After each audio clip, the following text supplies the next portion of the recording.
Bismillahirrahmanirrahim. Assalamualaikum warahmatullahi wabarakatuh. Alhamdulillahirrahmanirrahim. Wassalatu wassalamu ala asrafil anbiya'i wal mursalin wa ala alihi washabihi ajmain, amma ba'du. Pertama-tama terhormat kepada Abi Hanif dan Midas selaku pengawas bonus program Al-Quran Lawrey Hanifida.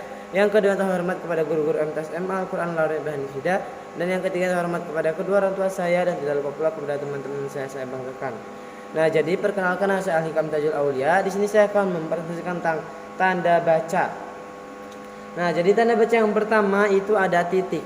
Nah, titik itu biasanya dilambangkan dengan titik.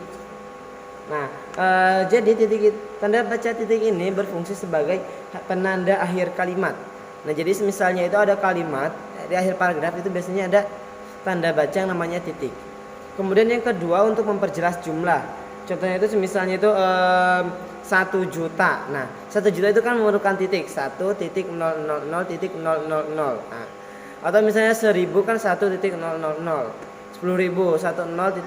Nah, titik itu untuk memperjelas jumlah. Kemudian yang terakhir itu tidak digunakan pada akhir judul. Nah, jadi misalnya ada membuat laporan, misalnya laporan hasil percobaan, titik. Nah, itu tidak usah menggunakan titik di akhir judul karena titik tidak digunakan untuk di akhir judul. Kemudian yang kedua ada tanda koma. Nah, jadi tanda koma itu diletakkan di tengah kalimat.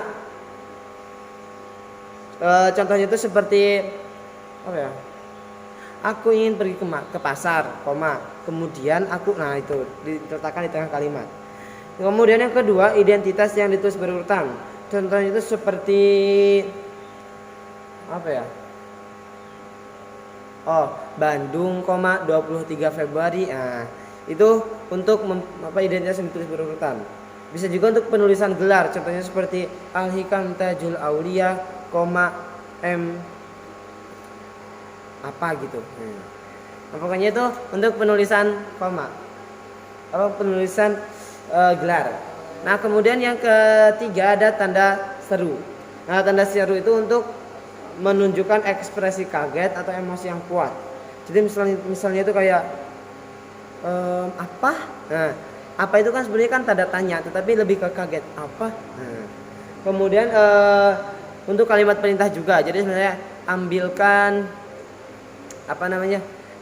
pulpen. Nah, diakhiri dengan tanda seru. Kalau ambilkan pulpen kemudian diakhiri dengan titik, maka itu adalah penyelesaian kalimat. Jadi harus diakhiri dengan tanda seru.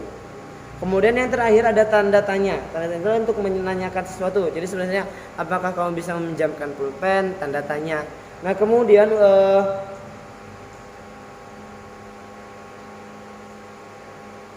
tanda itu fungsi pertama itu untuk menanyakan sesuatu. Contohnya seperti kapan kamu pergi ke Bandung? Tanda tanya. Oke, sekian saja dari saya. Kurang lebihnya mohon maaf. Wassalamualaikum warahmatullahi wabarakatuh.